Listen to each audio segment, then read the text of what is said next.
Apa itu nation survival? Apa itu nation right? Apa itu nation interest? Bisakah kita membedakan ketiga hal itu tentang kebangsaan tersebut? Untuk mempertahankan hidup sebuah negara yang berdaulat utuh, maka kita setiap anak bangsa harus paham apa itu masalah kebangsaan. Kita mulai bahas dari nation interest. Apa yang dimaksud dengan nation interest? Nation interest adalah ke arah mana negara kita bergerak menuju.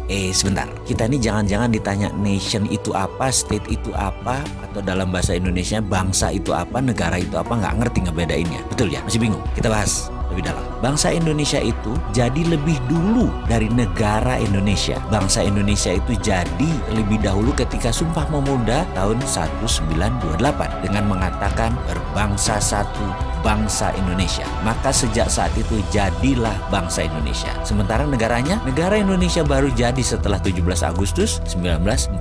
Baru ada yang namanya NKRI. Baru ada negara atau state. Bangsa atau nation itu ada haknya, ada right-nya. Dan ini yang harus ditegakkan. Bagaimana menegakkan nation interest? Dalam jangka panjang, kita ini harus memiliki sistem bernegara yang kuat. Kita ini harus memiliki sifat bangsa yang penuh dengan kompetensi. Salah satu pentingnya bernegara adalah kita memahami prinsip bernegara. Yang membedakan negara Indonesia dengan Singapura, yang membedakan Indonesia dengan Cina, yang membedakan Indonesia dengan Amerika adalah prinsip bernegara masing-masing. Ada value yang ditanam di setiap negara. Ada prinsip yang dianut di setiap negara. Misalnya Bill of Rights-nya Amerika, Liberté, Égalité, dan Fraternité-nya Perancis. Cina dengan BRI-nya, Belt Road Initiative. Indonesia dengan Five Principle atau Pancasilanya. Kita sekarang melihat negara yang sulit dikontrol karena populasinya 1,5 miliar manusia, yaitu bangsa Cina. Bagaimana bangsa Cina ini supaya mempunyai negara yang tetap utuh? Bukan main-main mengelola bangsa Cina ini.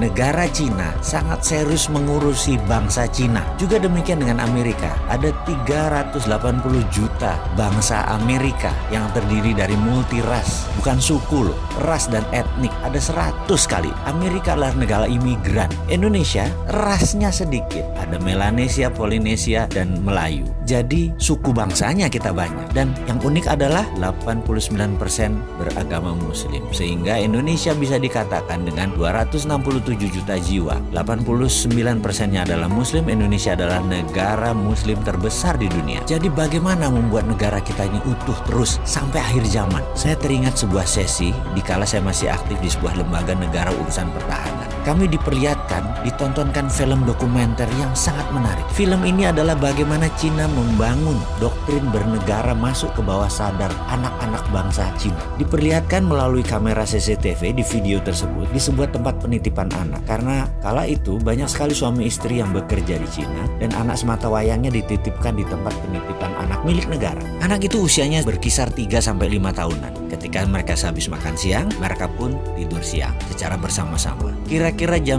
1-an kira-kira. Dan baru terlelap 15 menit lalu disetel lagu kebangsaan Cina. Ajaib, anak-anak itu bangun berdiri tegak sikap sempurna. Walaupun matanya tertutup, badannya doyong-doyong. Sampai lagu tersebut berakhir kira-kira 1,5 menitan. Lalu mereka melanjutkan tidur lagi. Dan ini bagi saya luar biasa sekali. Lalu ada di sesi lain. Mereka kan tinggal di rumah susun, yang apartemen itu. Dimana di sore hari banyak anak-anak lagi main basket, main bola, main tai chi, dan beragam aktivitas sore. Pada pagi dan siangnya, di tiang-tiang itu dipasang speaker toa banyak oleh sebuah tim. Ketika puncak kegiatan mereka kira-kira jam 5 sore, kembali diperdengarkan lagu kebangsaan Cina. Apa yang dilakukan? Anak-anak tadi yang lagi lari, lagi bergerak, tahu-tahu anak-anak itu semuanya diam, berdiri dengan sikap sempurna ketika lagu kebangsaan Cina tadi diperdengarkan. Mereka diam sampai lagu tersebut habis, selesai dinyanyikan. Dan mereka hanya diam saja di posisi masing-masing. Kalau lagi ke timur, yang hadap timur, lagi barat, yang hadap ke barat gitu ya. Dan ketika lagu selesai, mereka berhamburan kembali beraktivitas. Jadi apa yang kita bisa ambil dari pelajaran bernegara Cina kali ini? Ada baiknya ke depan